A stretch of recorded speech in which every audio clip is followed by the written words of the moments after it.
Big ബോസിൻ്റെ live അപ്ഡേറ്റിലേക്ക് പോകാം. അതിന് മുന്നേ ചാനൽ സബ്സ്ക്രൈബ് ചെയ്യാത്തവർ സബ്സ്ക്രൈബ് ചെയ്യുക. അപ്പോൾ നോറയുടെ കള്ളക്കളികൾ പൊളിഞ്ഞുകൊണ്ടിരിക്കുകയാണ്. അതായത് നോറയുടെ കുത്തിത്തിരിപ്പ് ഗെയിം സ്ട്രാറ്റജി പൊളിഞ്ഞുകൊണ്ടിരിക്കുകയാണ്. അത് ഈ സ്ട്രാറ്റജിയുടെ കുഴപ്പമാണ്. ഇത് അധികകാലം ഇങ്ങനെ ഇവിടെ പറയുന്ന അവിടെ പറഞ്ഞ് അവിടെ പറയുന്ന ഇവിടെ പറഞ്ഞ് പിടിച്ചു നിൽക്കാൻ കഴിയില്ല. അത് എപ്പോഴെങ്കിലുമൊക്കെ പൊളിക്കും.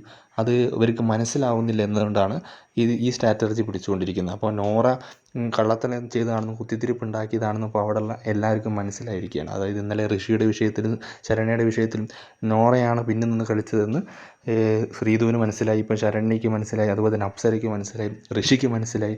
അപ്പോൾ എല്ലാവർക്കും ഇത് മനസ്സിലായി. കാരണം ഇത് മനസ്സിലാവും. കാരണം ഇവിടെ നടക്കുന്ന അവിടെ പറഞ്ഞ് അവിടെ നടക്കുന്ന ഇവിടെ പറഞ്ഞ് അധികകാലം പിടിച്ചു നിൽക്കാൻ കഴിയില്ല. അത് നോറയ്ക്ക് ഇതുവരെ മനസ്സിലായിട്ടില്ല.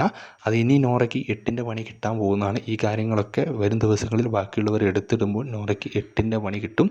അത് മനസ്സിലാക്കി കളിക്കാത്തത് കൊണ്ടാണ് നോറയ്ക്ക് ഇങ്ങനെ പറ്റിയിരിക്കുന്നത്. ജാസ്മിൻ എന്ന് പറയുന്നുണ്ട്, അവളെക്കുറിച്ച് പറയാനാണെങ്കിൽ ഒരുപാട് കാര്യങ്ങളുണ്ട്. അത് ഞാൻ ഇവിടെ പറയായിട്ടാണ് അവൾ എന്നെക്കൊണ്ട് ഇനി പറയിപ്പിക്കുന്നതാണ് എനിക്ക് തോന്നുന്നതൊക്കെ ജാസ്മിൻ പറയുന്നുണ്ട്. അപ്പോൾ അതിൻ്റെ ബാക്കി എന്തായാലും ഇനി വരുന്ന മണിക്കൂറുകൾ സംഭവം നടക്കും. അടിപൊട്ടാനുള്ള എല്ലാ കാരണങ്ങളും ഉണ്ട്.